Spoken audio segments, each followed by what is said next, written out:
On the afternoon of March 2nd, 2000, Kayla St. Pierre could barely keep her eyes open as she sat in class at her elementary school in Lawrence, Massachusetts. Her throat felt scratchy and her limbs felt like lead, and it took all of 10-year-old Kayla's concentration just to understand what her teacher was saying. Kayla had woken up that morning feeling foggy and run down, but she went to school anyway because she hated to miss class. She toughed it out through a pop quiz, then PE class and lunch, but now she was fading fast. Her eyes drooped, and suddenly there was a hand on her shoulder.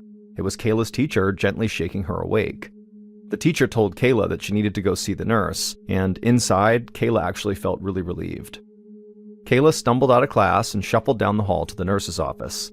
She didn't understand how she could be so tired, and when she saw the nurse, she asked if she could just go home and go to bed. The nurse checked Kayla's pulse and took her temperature, then told Kayla she was going to call her mom. Kayla nodded and then curled up on her side on a cot against the wall, and she nodded off. She woke up to the sound of her mom in the hallway talking with the nurse about how Kayla might have the flu. Kayla tried to sit up to hug her mom when she came in the room, but her body felt too heavy. So Kayla's mom helped her to her feet, and then Kayla sort of held on to her mother as they left the school and went out to the family car. As they drove home, Kayla's mom tried to reassure her that everything was going to be fine. At home, Kayla dropped onto the couch and pulled a blanket up to her chin. Her mom turned on cartoons, gave her some aspirin, and went to warm up some soup as Kayla fell asleep again. When Kayla opened her eyes several hours later, she was still on the couch, but the TV was off, and her mother had tucked her in with a fluffy blanket and her favorite pillow. Kayla threw off the blanket so that she could go upstairs to her own bed, but something strange caught her eye. Now that the blanket was off of her, she could see that she had these bright purple spots all over one of her arms. She blinked and looked closer. They were small and dark, and there were dozens of them. As Kayla's eyes adjusted to the darkness, she suddenly noticed that her legs were covered in these purple spots too. Something was obviously wrong with her, and so she tried to yell out for her parents, but only a tiny whisper came out. She could barely make a sound. Then Kayla tried to get off the couch to go find her parents, but her legs were like jelly. She tried to wiggle her toes, but she couldn't. They didn't move. And so Kayla really began to panic as she lay there frozen. Using all her strength, Kayla did finally slide off the couch and onto the carpet, and from there she crawled her way across the room and up the stairs and all the way into her parents' room. Once she was in there, Kayla couldn't stand and she basically couldn't speak, so she just laid there on the floor in her parents' bedroom, banging her fist against their bed frame. Kayla's mom was initially confused about where this banging sound was coming from, but then she looked over the edge of her bed to find her daughter lying there on the floor. Kayla's mom asked Kayla, what are you doing down there? Kayla looked up at her mom, and even though she couldn't say the words, she mouthed the words as clearly as she could that she needed to go to the hospital. Suddenly, Kayla's mom and her dad, who was awake at this point, both realized that their daughter was in great danger, and they dove into action, turning on lights, throwing on clothes, grabbing car keys. Kayla's mom grabbed Kayla's shoes and crouched down and put them on her because Kayla couldn't move at all. And by this point, Kayla was just crying hysterically because she was so scared. She had never been this sick before. And then Kayla felt her dad pick her up, and he carried her down the stairs and put her in the back seat of the car. Then, moments later, Kayla's parents were in the car too, and they were on their way to the hospital. And as they drove, Kayla just hoped that whatever was going on with her was like all the other times she'd been sick, that a doctor would soon figure out what was wrong, they'd give her medicine, and her life would go back to normal. As Kayla's family was racing toward Lawrence General Hospital, Dr. Michelle Harris was filling out the medical chart for a 10-year-old girl named Terralyn who had been brought to the same hospital a couple of hours earlier. Terralyn's symptoms were very serious and very strange. She had a 105-degree fever, she had intense fatigue, and she had a purple spot on her shoulder. Dr. Harris had started her on antibiotics and ordered full blood work. She hoped once the test came back that she'd have a better idea of what was going on with her young patient. Once Dr. Harris was done with the paperwork, she headed to the break room to get a cup of coffee, something she desperately needed when she worked overnight shifts in the emergency room. But before she could take her first sip, a nurse flagged her down. A new patient named Kayla St. Pierre had just arrived in the ER, and Dr. Harris was needed immediately. Dr. Harris thanked the nurse and quickly went to the ER, where she found Kayla in a sweaty, pale heap on a bed. Her parents stood on either side of her, looking terrified and exhausted. Dr. Harris introduced herself and asked Kayla how she was feeling, but Kayla could barely turn her head to look at the doctor. She mumbled that her body hurt and her arms and legs felt weird. Dr. Harris pushed up the sleeves on Kayla's hospital gown to get a better look at her, and when she did this, Dr. Harris did a double take. Her arms were covered in purple splotches, sort of like that one purple dot that was on her other patient's shoulder, Terrelyn. Dr. Harris studied the markings on Kayla's arms and her legs more closely and realized that she recognized the condition from medical school. These splotches were a type of blood vessel disorder called purpuric lesions, and they typically appeared in patients whose bodies were fighting off some sort of serious infection. Next, Dr. Harris examined Kayla's hands and feet. They were cold to the touch and darker than the rest of her body, indicating poor blood circulation. Dr. Harris checked Kayla's fingers, wrists, toes, and ankles, but couldn't find a strong pulse anywhere. Dr. Harris had a sinking feeling as she recognized what was happening to this young girl. She took Kayla's parents aside and told them that Kayla's symptoms all pointed to a rare, fast-moving condition called meningococcal meningitis. Kayla's parents did not know what this disease was, so Dr. Harris spelled out the dangers that now lay ahead for Kayla. Meningitis happens when bacteria invades the membrane that protects the spinal cord and the brain. From there, the bacteria can spread into the bloodstream and trigger a runaway infection called sepsis. The purple splotches on Kayla's skin suggested that that was already happening, and if this was left untreated, meningococcal meningitis could be fatal. Dr. Harris told Kayla's parents that the most important next step was to determine how advanced this infection was. To do that, Kayla would need something called a spinal tap, which would allow the doctors to actually see the fluid in her spine.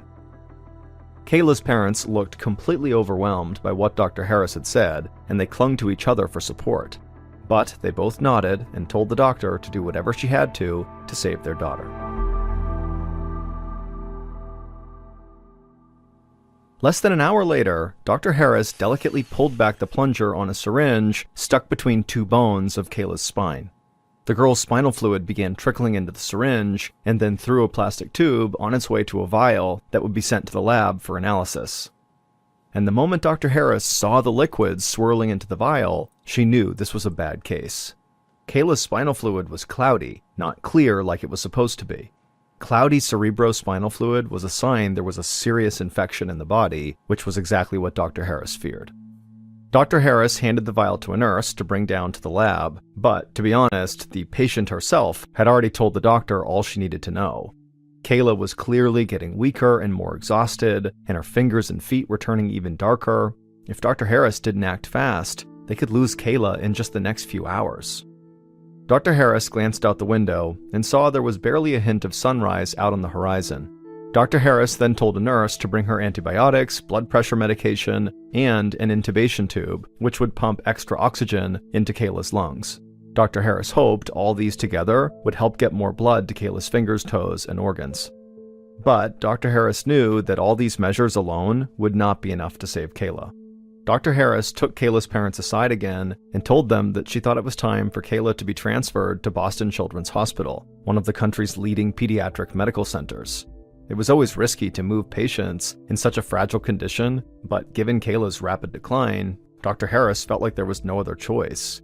And the doctor told Kayla's parents some very sobering news.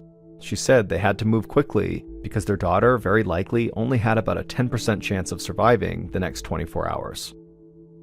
When Kayla's mother heard this, she lowered her face in her hands and began to cry.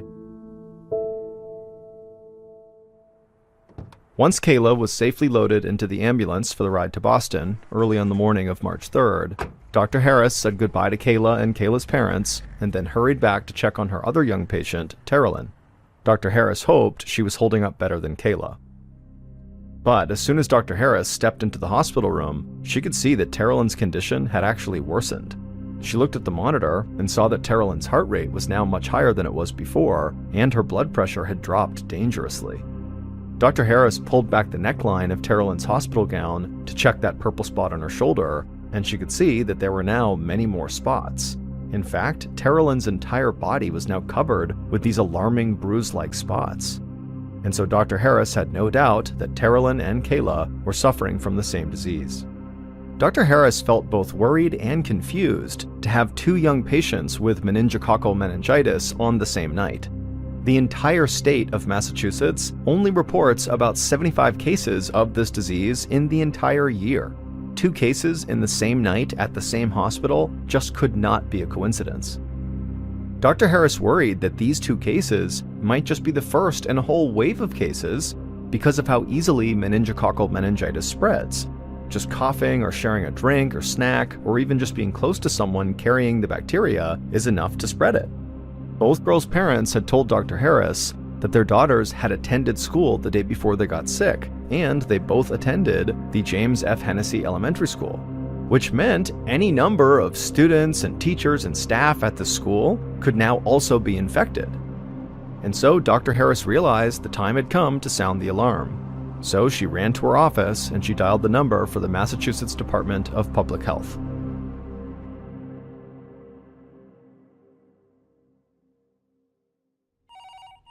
That same morning, Dr. Charles Dayton was still at home getting dressed when the phone rang. It was one of his assistants at the Department of Public Health. 2 girls had been rushed to Boston Children's Pediatric Intensive Care Unit during the night with life-threatening cases of meningitis.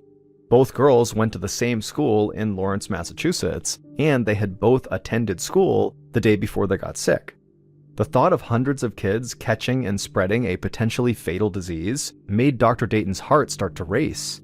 But he had faced enough urgent healthcare crises before to know that worrying about them didn't help anybody. He needed to take swift action, especially since school started in just 90 minutes. Dr. Dayton dialed the number for James F. Hennessy Elementary School and asked to speak to the principal. When the principal hopped on the call, Dr. Dayton explained the situation as calmly as he could manage, but the principal was obviously still alarmed to learn that 2 of her students were gravely ill with a contagious condition. The doctor told the principal that he would need to know more about Kayla and Terolin. Once he understood how these girls were connected, beyond just going to the same school, he could begin to figure out how they had both contracted the meningococcal meningitis bacteria. Comparing the schedules of the girls would also help determine who they came into contact with, and therefore who was at greater risk of now getting sick. The principal put Dr. Dayton on hold while she went to get the girls' files. Moments later, she came back on the line with surprising news. Kayla and Terolin had almost no contact in school. The girls were in different grades, so they had no classes in common, and they also took lunch and recess at different times. Except for possibly passing each other in the hall, it didn't seem like their paths ever crossed during a normal day of school. Dr. Dayton was puzzled. If Kayla and Terolin were never together, then how did they both get infected with the same deadly bacteria? The doctor would have to investigate more thoroughly later, but for now, he had more pressing concerns, such as preparing a school for the arrival of 550 students, some of whom might already be carrying a deadly, highly contagious infection. If he had received the news earlier, Dr. Dayton would have considered ordering the school closed, but it was too late for that. It would cause too much chaos. For now, it was best to take normal safety precautions. Dr. Dayton told the principal to have all the bathrooms scoured and disinfected and the water fountains turned off. Then he asked the principal to send his office a master class list so the doctor and his team could try to figure out who had come into closest contact with Kayla and Terolin. After Dr. Dayton hung up, he quickly finished getting dressed, then drove to his office at the health department. By the time he got there, his team was already assessing the student list that the principal had sent over, and they had discovered that 82 students and 7 teachers shared classrooms or facilities with either Terolin or Kayla. All of them were flagged as potential carriers of meningococcal meningitis. Dr. Dayton told his team to contact the parents of all 82 students and advise them to take their kids to a pediatrician so they could get antibiotics. Then he called the principal back and told her that all 7 teachers who had taught Kayla and Terolin needed to be dismissed for the entire day and remain off campus until they'd been tested for meningitis. As word of the meningitis scare trickled out into the school community, Dr. Dayton's phone rang constantly with calls from parents wanting more information. He explained as best as he could, and he reassured them that if their kids took the recommended antibiotics, they'd be fine. But later that afternoon, Dr. Dayton began receiving a different type of call. Local pharmacies were contacting him to warn that they had sold through their entire stock of antibiotics. Parents kept showing up, but there was nothing for the pharmacies to give them. At the crack of dawn the next day, Dr. Dayton's cell phone rang. It was a colleague from the state health department, confirming that the state had just ordered an emergency shipment of antibiotics for Lawrence area pharmacies. A fleet of trucks had just left their warehouses, loaded with drugs to fight off meningitis. Dr. Dayton spent a long day at his desk, confirming deliveries of antibiotics, but also fielding calls from local reporters who had found out about the meningitis cases from parents in the area. Dr. Dayton did his best to spread a message of confidence that the situation was under control, but in reality, he didn't actually know if it was. On the morning of March 5th, so 3 days after Kayla St. Pierre first got sick, Dr. Dayton got a call he'd been dreading. It was a doctor from a nearby hospital calling about a young girl who had been brought to their emergency room in the middle of the night, and her lab reports had just finished processing, and the doctor could now confirm that she had meningococcal meningitis. Then the physician said something else that alarmed Dr. Dayton even more. Although this third girl with meningitis was from Lawrence, Massachusetts, she actually went to a different school than Kayla and Terrelyn. This meant that the meningitis was spreading to a new pool of victims. Dr. Dayton feared what might come next. A third school? A fourth? Then spreading to other towns and maybe even across state lines? Who knew how far this could go? Now it was Sunday, but Dr. Dayton knew he couldn't wait for Monday to take action. So he thanked the doctor, hung up, and then quickly called an emergency weekend meeting at the health department headquarters in Boston, Massachusetts. Once Dr. Dayton got to his office, he pinned a map up showing the two schools up on the wall. He paced the room wondering how Kayla and Terrelyn could have caught the same bacteria despite not sharing any classes or activities. And now there was this third girl from a totally different school who had somehow caught the same bacteria. And so the only explanation that made sense was that these three girls had something in common, just nobody knew what it was yet. Dr. Dayton stared at the schools on the map, lost in thought. Then an idea occurred to him. If the girls hadn't interacted at school, what if they knew each other outside of school? Dr. Dayton told his team to contact the parents of all three girls and find out every extracurricular activity they were involved in, from sports to neighborhood groups to Girl Scouts. Dr. Dayton felt certain there had to be some social thread connecting them, and if they could find it, then they had a chance to contain the outbreak.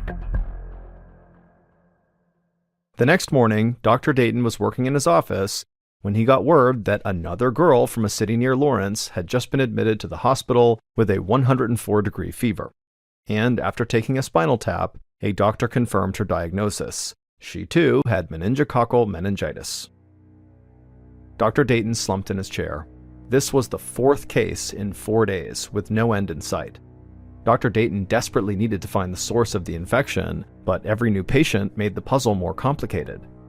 The third girl was from a different school than Kayla and Terrelyn, and now today's girl, the fourth girl, was from a different community altogether. Dr. Dayton still felt like all of these girls must be connected somehow. He just needed to figure out what the connection was, and he needed to find it fast. Dr. Dayton called his team together again for another brainstorming meeting. To him, the biggest clue was the fact that all four girls had gotten sick within a very small window of time, which suggested they might have been exposed around roughly the same timeline. He also knew that meningococcal meningitis can take about 2 weeks until victims begin to show symptoms, which meant all these girls were likely exposed roughly 2 weeks earlier. So Dr. Dayton called in his best research assistant and told him to find out what each of the four girls were doing 14 days ago. As his research assistant left to get started, Dr. Dayton's phone rang yet again. It was Kayla's doctor at Boston Children's Hospital, and he had some very upsetting news. The majority of Kayla's fingers and toes had been without a proper blood supply for so long that the tissue inside had died, and it looked like they would have to amputate them.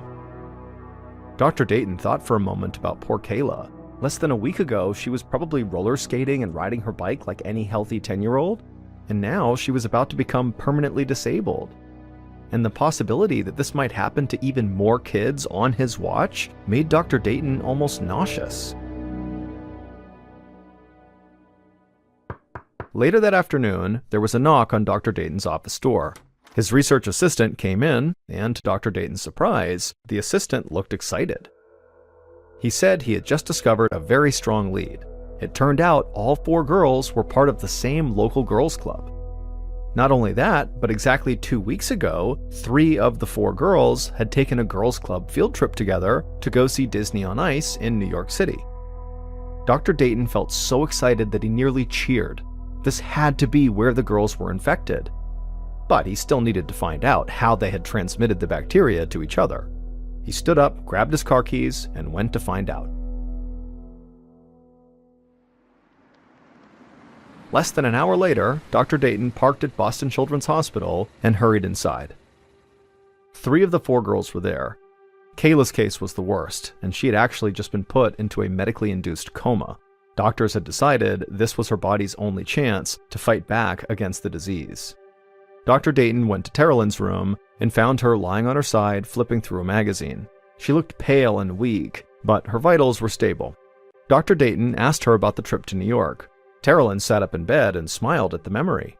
She described how fun the long bus ride there had been, and how exciting it was to cross the bridge into the city, seeing it all lit up at night. Dr. Dayton asked if the girls had brought snacks or drinks along, or if maybe they had stopped at some point to buy them. He assumed the bacteria had likely spread through something the girls had consumed. But Terilyn shook her head. She said they had been too excited to eat or drink anything. Besides, they hadn't wanted to spill anything on their outfits, since they had dressed up in their favorite clothes. Dr. Dayton was puzzled. If the girls hadn't shared any food or drink, then how did the bacteria spread? Terilyn told him that as their bus approached Madison Square Garden, where the show was going to take place, that she and the other girls had fixed their hair and touched up their appearance to get ready. When Dr. Dayton asked her to describe exactly what they'd done to get ready, Terilyn mentioned something that really caught the doctor's attention.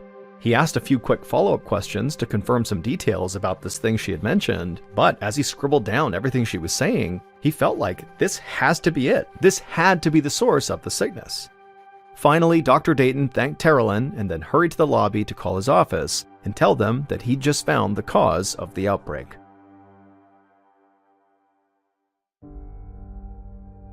For the next 2 weeks, Dr. Dayton kept waiting for his phone to ring with news of another case, but it never happened. After 14 days with no new cases, Dr. Dayton knew the scare was over. He felt both relieved and exhausted. It would turn out his hunch had been correct.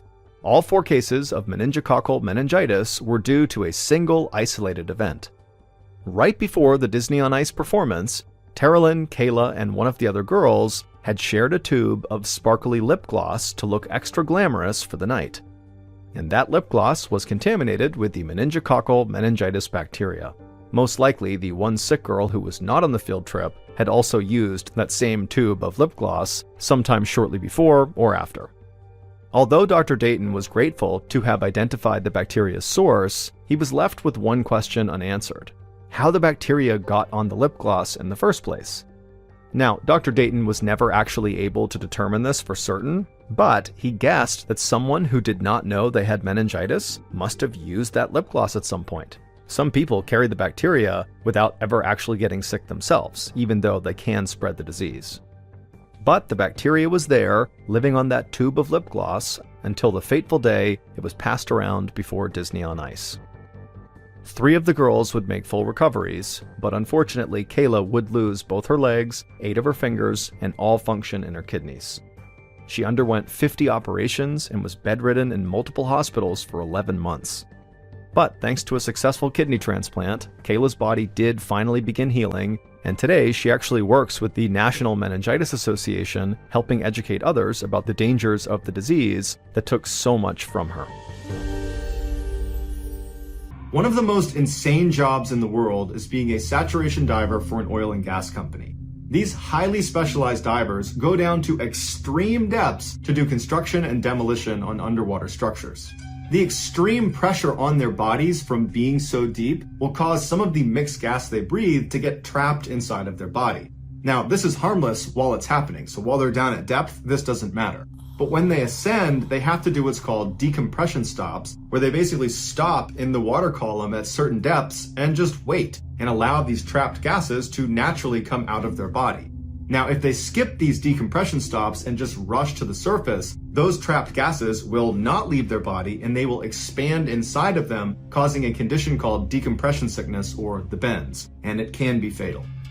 Now, these decompression stops get longer and longer the deeper you go, and in the case of saturation divers, they'll go as deep as 2,000 feet.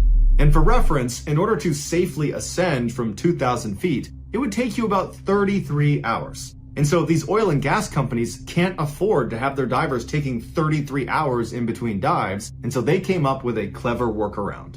They built a pressurized chamber system on board ships and oil rigs where their divers would live in between their dives. And what this did was, by keeping their divers constantly under pressure, either literally underwater or in this system, the trapped gases inside of them didn't have a chance to expand, and so their divers couldn't get the bends.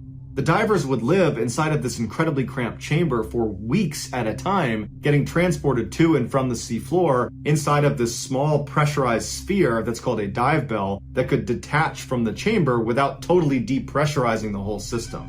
At the end of these divers' multi-week shifts, they would do one long decompression stop inside of the chamber. And then when they were done, they'd step out of the chamber and they'd be fine again. In September of 2012, a 32-year-old saturation diver named Chris Lemons was on board a dive ship in the middle of the North Sea. He, along with 11 other divers, had just started a 4-week-long saturation shift. On the 12th of that month, Chris, along with 2 other divers named Dave and Duncan, were scheduled to perform routine maintenance on an oil platform 330 feet below the surface. The North Sea is notorious for terrible weather, but this day the weather was especially bad, and they considered not doing the dive, but ultimately they decided to do it anyways. As Chris, Dave, and Duncan put on their diving equipment and climbed from their living chamber through the tunnel into the dive bell, the captain of the ship navigated directly over this oil platform and then flipped on autopilot mode, which activated dynamic positioning. Now, dive ships rely heavily on dynamic positioning, which is really just this high-tech computer that makes sure, as soon as you turn it on, that the ship does not move from a particular spot in the water. So regardless of the swells and the wind, the ship stays steady. And this is really important when you have divers in the water, because the dive bell is connected to the ship and the divers are connected to the dive bell. And so if the ship is moving all over the place, so is the dive bell, and so are the divers, making it impossible for the divers to do their job. Once the captain had the dynamic positioning up and running, the 3 divers sealed the door of the dive bell behind them, and then the dive bell was detached from the chamber and then lowered through a hole in the middle of the ship into the ocean.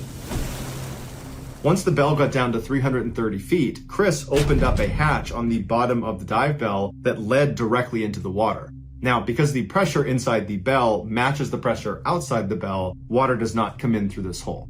Duncan was the bellman for the night, so he would not be going out and doing any diving. He would be staying in the bell to support Dave and Chris. And so he helped them get their big helmets on and connected their umbilical to each of them.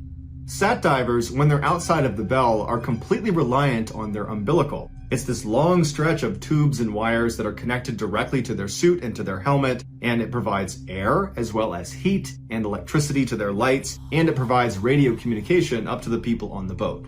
Once Chris and Dave were all set up, they slipped through the hole at the bottom of the bell, which brought them down to this little platform that was suspended right below the bell, and from there they leapt off all the way down to the sea floor. Now, sat divers will say that leap from that platform is both amazing and terrifying, because once you leave the bell, it's completely pitch black all around you, so there's no reference point of how fast you're going or even how close to the ground you are. And so it feels like you're just sinking into this endless abyss before you crash into the ground. Once Chris and Dave did hit the ground, they stood up and began walking, and they were directed by the radio in their helmet which direction they needed to go to reach this oil platform.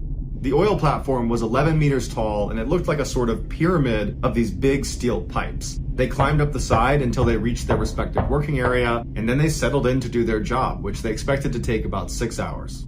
At first, everything was going to plan, but about an hour into the job, something went terribly wrong on the surface. The dynamic positioning computer failed. Now, the captain immediately saw it and just expected the backup computer to kick in and take over. But in a terrible turn of luck, the backup computer also failed.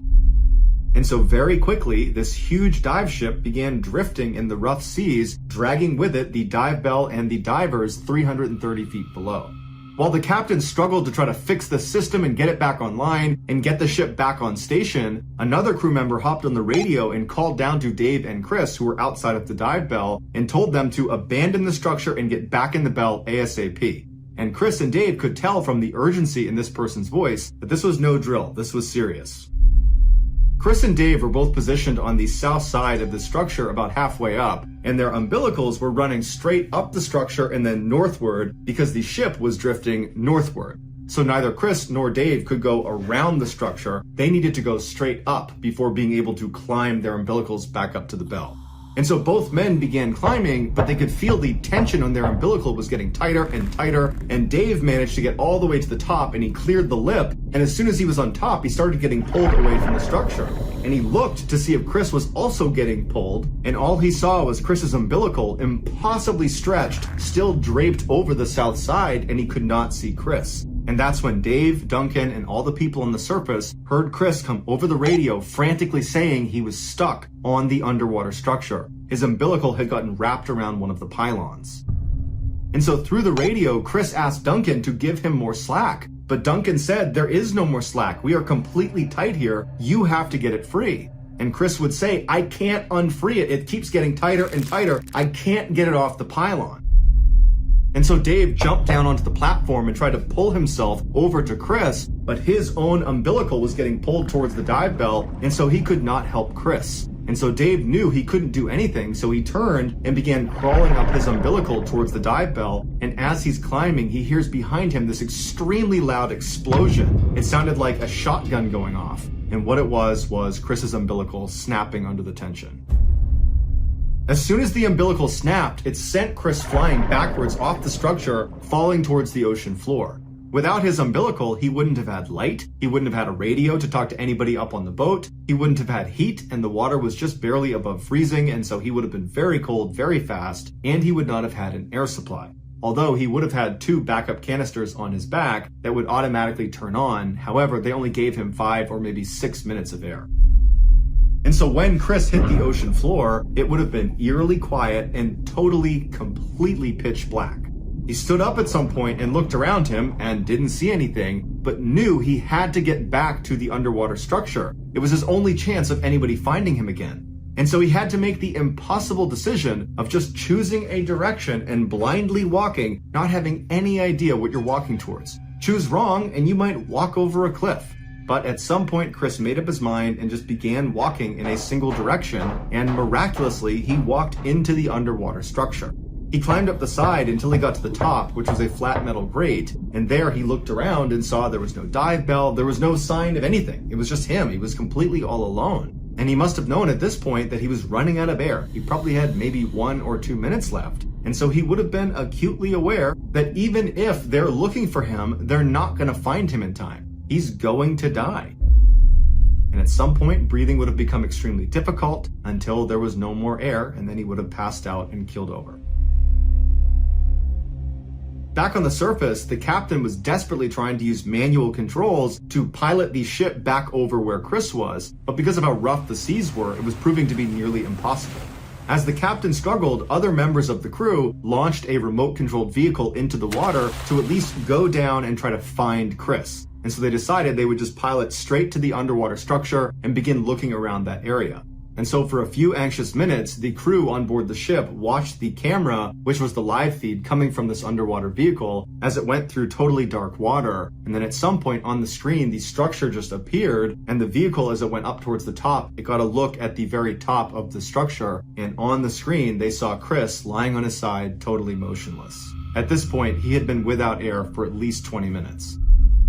In a last-ditch effort, the captain decided to completely power off the ship and its computer and just do a hard reset, something that you would never do, especially in rough seas, because if it doesn't come back on again, you are dead in the water. But when they turned it back on again, the ship came on and the computer system came back online, including the dynamic positioning computer. And so the captain immediately threw it on autopilot and the ship navigated right over where Chris's last position was.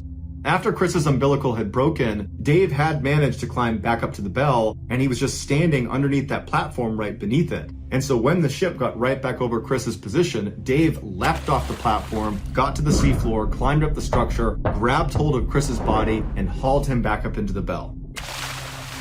Once Chris's body was inside the bell, Duncan, the bellman, removed Chris's helmet, and he saw that his face was blue and he was totally lifeless, but Duncan immediately just gave him mouth-to-mouth resuscitation. And after giving him 2 big breaths, Chris came back to life. He started gagging and coughing, and he's looking around wide-eyed, and Duncan and Dave are looking at him like, you gotta be kidding me, you're supposed to be dead. And after about 30 seconds, the color in Chris's face had totally come back, and he was looking at Duncan and Dave and asked them, what happened? And Duncan and Dave didn't have an answer for him. And so instead, all 3 men just started laughing and hugging. They could not believe it. Once Chris was brought back up to the ship, the dive medic looked at him and concluded that nothing was wrong with him. He was perfectly fine, despite the fact he had been without an air supply for over 30 minutes. And 3 weeks after the incident, Chris was back down saturation diving again. Today, scientists don't know how Chris survived. The leading theory is that it was just so cold, it slowed his heart and his brain down, and that somehow kept him alive. But the reality is, his survival is a total mystery.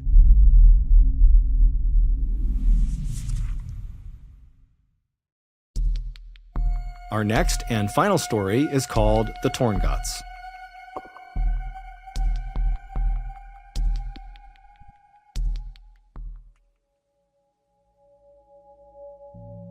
On July 19, 2013, 49-year-old Matt Dyer climbed on board a tiny 19-seat Twin Otter airplane that was parked on the tarmac of the Montreal International Airport in Canada. Matt was about to take off on the first of 2 flights that would take him and 7 other adventurous people deep into one of the most remote and wild regions in North America.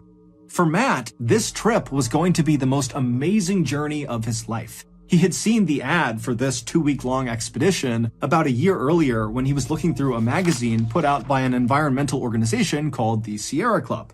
Now, even though Matt was a lawyer, he didn't make much money. He lived in this tiny town in central Maine where he made a living by offering either free or very low-cost legal assistance for some of the state's poorest residents. But Matt was an avid outdoorsman, and when he saw the opportunity to explore one of Canada's newest national parks that was so far north it was practically in the Arctic Circle, he decided the hefty $6,000 price tag was well worth it. 2.5 hours later, after flying over 900 miles due north away from the airport in Montreal, the Twin Otter airplane that Matt and the others were riding on touched down on a narrow gravel landing strip situated between this huge forest on a mountainside and a river on the other side. After climbing off the plane with all of their equipment, Matt and the 7 others hustled their way over to this stretch of flimsy plywood buildings that lined the runway. These buildings and this entire area they were in was not a part of this new national park they were going to. This was like their staging area to prepare and get ready before catching another flight that would bring them into the park. And so Matt and the 7 other people he was with, which included the 2 trip leaders from the Sierra Club, they would stay at this temporary base camp for the next couple of days, going over their hiking routes and talking about emergency procedures and protocols. And then after those 2 days were up, the group felt like they were ready. And so the group packed up all their things and they boarded the tiny float plane out on the water that would take them to their final destination, this new Canadian national park, better known as the Torn Gut Mountains. 45 minutes later, the pilot of the float plane began to descend through the clouds to make their landing on a little water inlet. And as the pilot did that, Matt and the 7 others were able to look out the window and actually see the Torn Gut Mountains for the first time. Now, all of them had seen dozens and dozens of pictures of this area, but seeing it for the first time in person was still shocking. The area looks like an alien planet. The wilderness in and around the Torn Guts is not the same kind of wilderness we think of when we think about going hiking in the forest or going camping or something. No, the wilderness in the Torn Guts is primordial. It's like you're looking out at a place from the very beginning of time. Like dinosaurs should be walking around this area. As far as Matt could see in any direction were these huge, jagged mountains that had been carved out of the earth by glaciers hundreds of thousands of years ago. And those same glaciers had created hundreds of waterways between the mountains called fjords that almost looked like blue-veined fingers. And even from high up in the plain, Matt could look down and the water of these fjords were so clear that he could see these speckled backs of brown trout swimming beneath the surface. But while this landscape was undoubtedly spectacularly beautiful and pristine and totally incredible, it was equal parts unwelcoming to people. There are no roads in the Torngots, there's no campsites, there's no facilities, there's no internet, there's no cell phone, and the weather is unbelievably harsh. It's freezing cold and wet most of the time, and then even when it's a little bit warm and a little bit nice there, the weather can change in an instant and become freezing cold and wet all over again. And so, as such, the handful of visitors that go into this area every year are expected to be 100% self-reliant, because this really is one of the most dangerous wild regions in the world. But for Matt, as he looked out his window and surveyed this landscape, he wasn't second-guessing his decision to go into this hostile environment, no. I mean, the reason he was willing to fork over all that money to go on this trip is because he really wanted to experience extreme wilderness firsthand. And so finally, the pilot of the float plane came into land on this little water inlet, and then the pilot ferried the craft over to this beach, and then Matt and the 7 others piled off onto land with all of their things, and then as the pilot turned around and left, the 2 Sierra Club trip leaders, a 61-year-old man named Rich Gross and a 60-year-old woman named Marta Chase, told the group to pick up their things and follow them.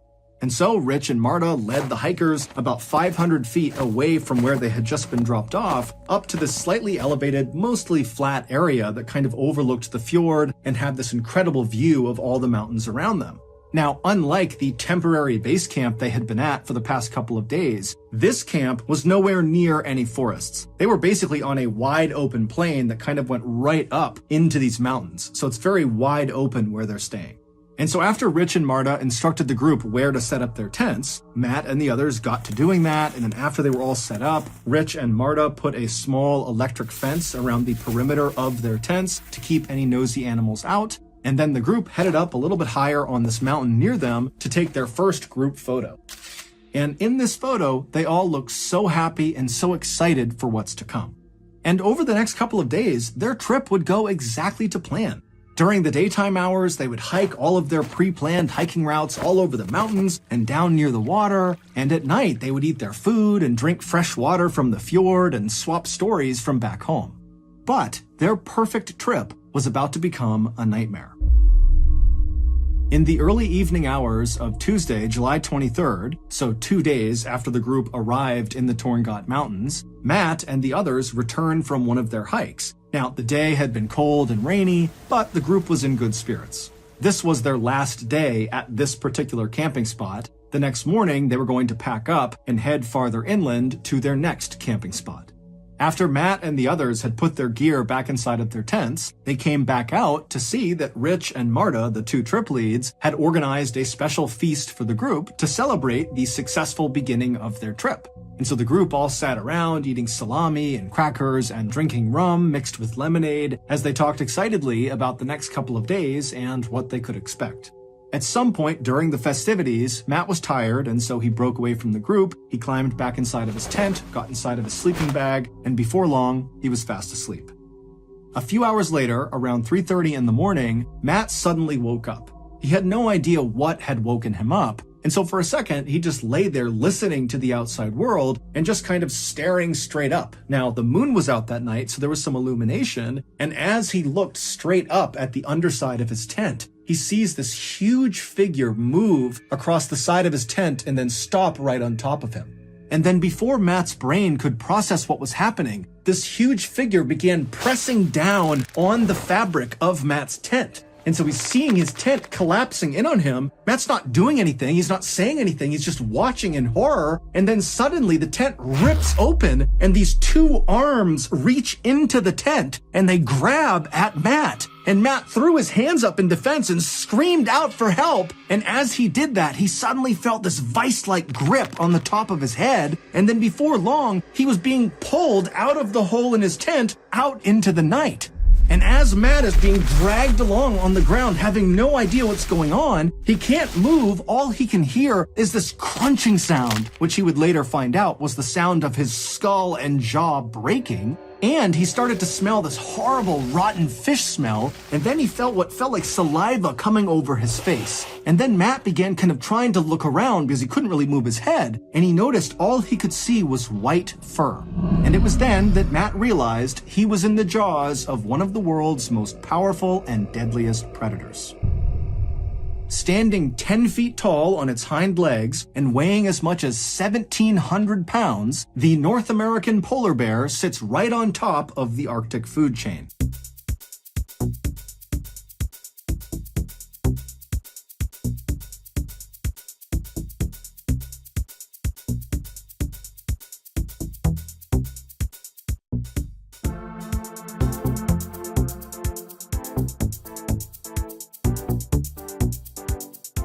And now this apex predator was dragging Matt by the skull down to the beach where Matt knew he would be eaten, even if Matt was still alive when the eating began. When the bear first ripped open Matt's tent and bit down on the top of his skull, Matt let out that scream, and it actually woke up the entire camp. And one of the first people to emerge from their tents to see what was going on was one of the trip leaders, Marta. And so she jumps out of her tent, and just 3 feet away from her, she sees this huge polar bear on its hind legs diving into the tent to get after Matt. And so Marta instinctively yells out to Rich to get his flare gun, and she dove back into her tent to retrieve her own flare gun. But by the time she and Rich had both emerged, gun in hand, this polar bear had already dragged Matt 200 feet away from the camp. And by this point, the other hikers in the group had also emerged from their tents, and after realizing what was going on, they just stood there, absolutely paralyzed with shock, staring at this bear dragging one of their companions down to the beach to be killed. Then, after Rich fired his flare gun generally in the direction of the bear, it kind of snapped the group out of their paralysis, and then moments later, they were all screaming and banging pots and pans to try to terrify the bear into releasing Matt from its jaws. Matt couldn't hear the sounds of his companions calling out to try to save him, nor did Matt feel any pain. He was in shock. The only thing going through Matt's head as he was being dragged along the ground to the beach was, I'm going to die. I'm either going to die on the way to the beach, or when I get there, then when the bear starts eating me, I'm going to die.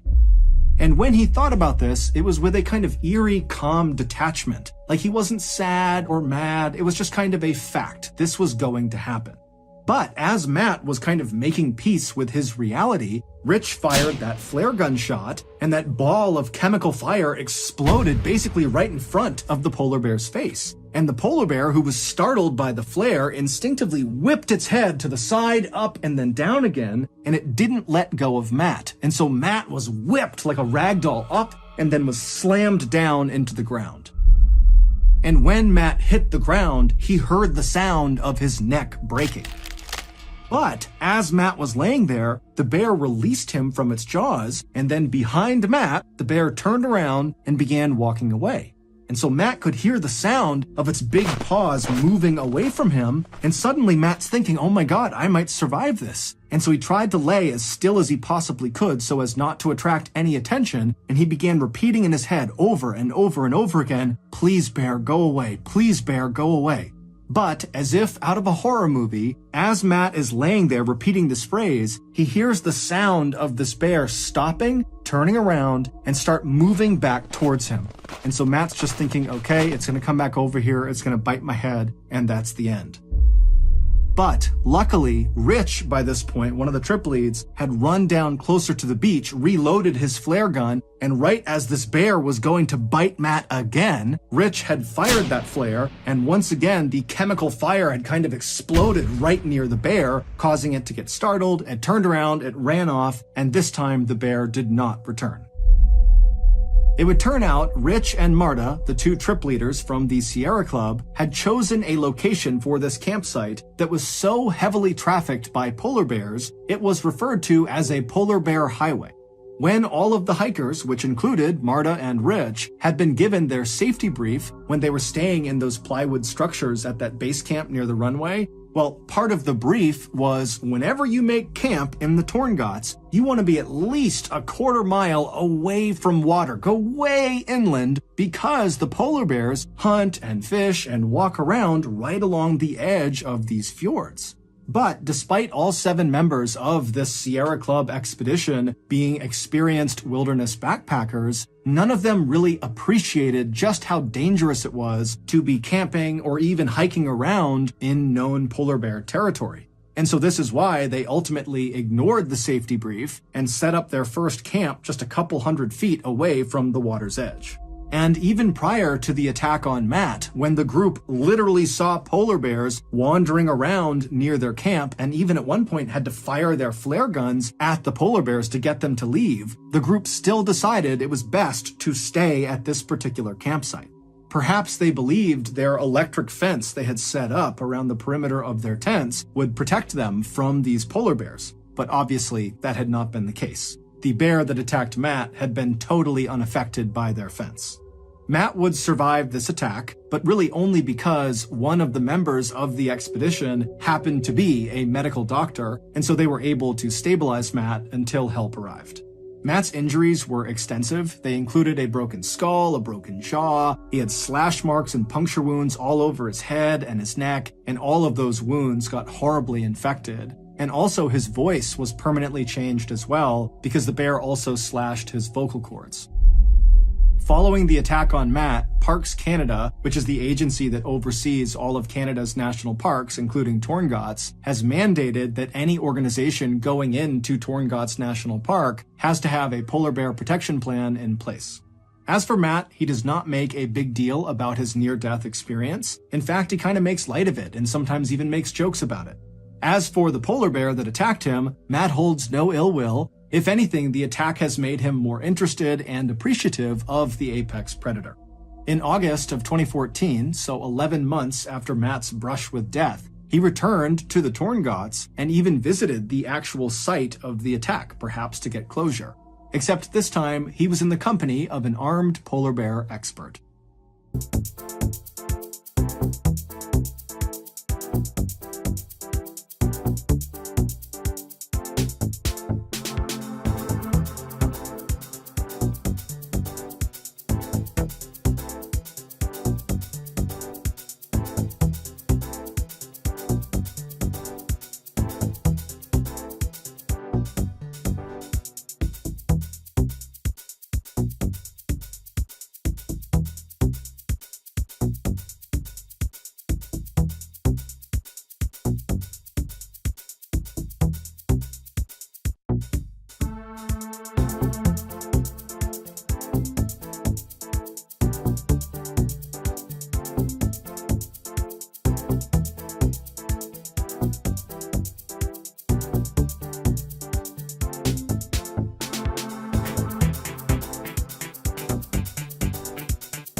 Thank you for listening to the MrBallen Podcast. If you got something out of this episode and you haven't done this already, the next time the Amazon Music follow button needs a phone charger, offer them your broken one that only works when you bend the cord at a certain angle.